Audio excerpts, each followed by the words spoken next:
Second story of the day is about Tulsi Gabbard and former KKK Grand Wizard David Duke. This should be fun. So I log into whatever I log into. I can't tell you. You guys are probably watching. And I see all these I see all these articles, including The Hill, saying that they're smearing Tulsi Gabbard the same way they're smearing Trump, when they were like, dude, David Duke, likes Donald Trump. And then Trump's like, okay, and they're like, dude. And he's like, I'm busy. Like, one person likes me that maybe I don't like. Like, it's not a big deal. But they're doing the same thing to Tulsi, where they're like, oh my God, David Duke likes Tulsi Gabbard. And like everyone in the comments is like, oh no, that settles it. No way she's getting my vote. It's like, all right, I'm going to get into it in a second. But something that's very important, and I don't think people understand nowadays, like I have overlaps with a lot of people. I could talk to a far left communist, and I really don't like communism, but I bet we could overlap on like 50 to 60% of things. Believe it or not, we can identify the same problems, have different solutions. It's okay to get along. You know what I'm saying? I could go to the far right, like maybe someone like a David Duke and stuff, and we'll have overlap. It's not like I worked for the KKK like he did, just because we agree on some of the same things. Like, they don't want to say this, but it's just true. And I like to reference a Netflix documentary I watched by a black jazz musician named Daryl Davis. Daryl Davis, really great documentary. I don't know if it's still on Netflix. I deleted my account once they got a little political. Anyway, he disarmed and made more KKK Grand Wizards and KKK members quit than any other person. Like, he was effective at making KKK people not racist anymore. And the dude was a black jazz musician. He did so through love, compassion, and kindness, and he was just so nice and chill that they realized they weren't racist anymore. And I'm not going to like go hike the mountains of Malaysia or something, get murdered by ISIS, or, I'm not talking about being foolish and naive, but I do believe in that philosophy. And a lot of people say, anomaly, you're too nice, but like, you do you. Baby girl, baby boy, whatever you want to call yourself. That's what I believe. Like, I believe in kindness and compassion and like reaching out to people to try to disarm them in maybe what is their hateful ideas. So, if Daryl Davis can do it, why can't I do it? I know if I had an interview with Louis Farrakhan, like I want to have, conservatives would try to smear me and say, oh my God, Anomaly's anti-Semitic. Look, he's hanging out with Louis Farrakhan. It's not true. I just want to talk to the guy and interview him. There's people watching now that they're like, Anomaly, I'm eating clementines in Israel. I'm not anti-Semitic. I just want to talk to Louis Farrakhan. Same with like a David Duke or whoever. Like, I would interview him, maybe. I don't know. It's not like my dream or anything, but it's like, what if I talked to him? And what if we disagreed on 5 things and we agreed on 5 things? Like, is that really that bad? I don't know. Like, they would try to ruin my life. Anomaly, dude, relax. Like, I'm just trying to get to the truth here. So with the KKK David Duke, Tulsi Gabbard thing, the reason that David Duke, and this is honest, I won't say funny, but it is quite humorous to me that the far left and the far right are actually very similar, and they both get mad at me sometimes, more the far left probably, but the reason David Duke is endorsing Tulsi Gabbard over Donald Trump is because Tulsi Gabbard is like more anti-regime change, and she's also harsher on like Israel and Saudi Arabia, but mostly Israel. Like David Duke nowadays, I actually listened to an interview he did.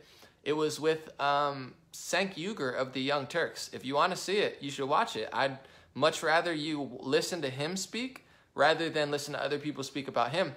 The top comment, I kid you not, when I watched the interview of David Duke and Cenk Uygur, the top comment said, I'm a progressive, I'm a Young Turks fan, I absolutely despise David Duke, but he won this interview. He was talking about Jewish people in the media. He was talking about Israel. He's actually really anti-Israel.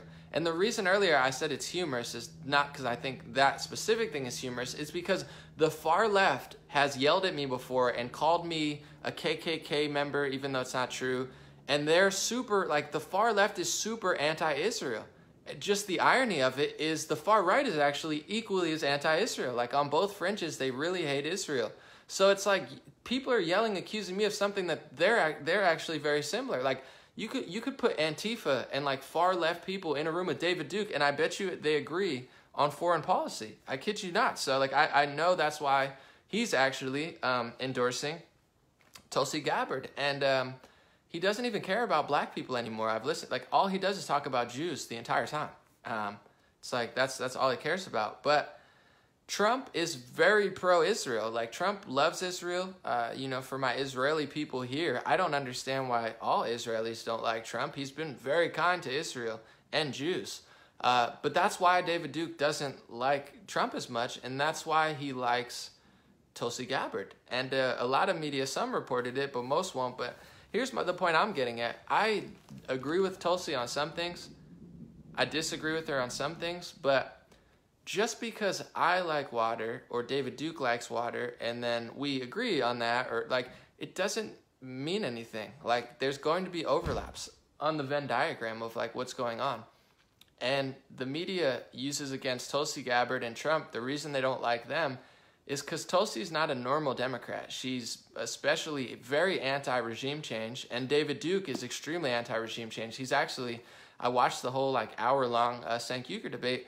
He's anti-Syrian war, and I agree with him there. I'm not agreeing with everything. We probably have different stances on Israel and also probably racial things, although I don't know if he's changed or not. But just because I agree with him on the Syrian war and Tulsi agrees with him, it doesn't mean I inherit all of his bad history and bad ideas. That's just not how it works. So I don't agree with Tulsi Gabbard on a lot of things. I don't think she's strong enough on the Second Amendment. I don't trust a lot of her, you know, progressive liberal policies that she wants to implement in the United States. I'm most likely not going to vote for Tulsi Gabbard. I'm not here saying like, oh yeah, we're all one and the same. But I know why the media really hates her. It's not because David Duke likes her. It's because they're using that because Tulsi's not one of them. And she's probably one of the better Democrats as far as, you know, a lot of things. But we'll see how it plays out. I'm going to continue to, even Howard Schultz, I agree with him on some stuff. I disagree with him on a lot. But I'll continue to, you know, fight the smears they have as far as like, I really want to see Tulsi Gabbard in the debates. I think she's going to expose the Democrats of a lot of stuff. And that's why David Duke likes her. It has nothing to do with racial stuff, unless you're talking about like maybe they have similarities when it comes to Israel and whatnot. It's a whole other you know, debate that I've gotten into before. I don't want to get into now. And also I don't, you know, it's a very, I won't even say gray area. It's a very sensitive topic, but I don't know. I just think that there's a lot of horrible people that like other people and they never get articles written about them. So, you know, that's just their smear, but we've already seen it before. They did it to Trump. They'll do it to pretty much anyone. And, you know, I just want to get to the core of the argument. What are they saying? Is it right? Is it wrong? Yes, no. I don't care if there's overlaps between Stalin and Trump when it comes to, you know, flavor of food. Like, I mean, this is a little more serious than that, but I don't like the media's tactics. Let's just put it that way and we'll move on.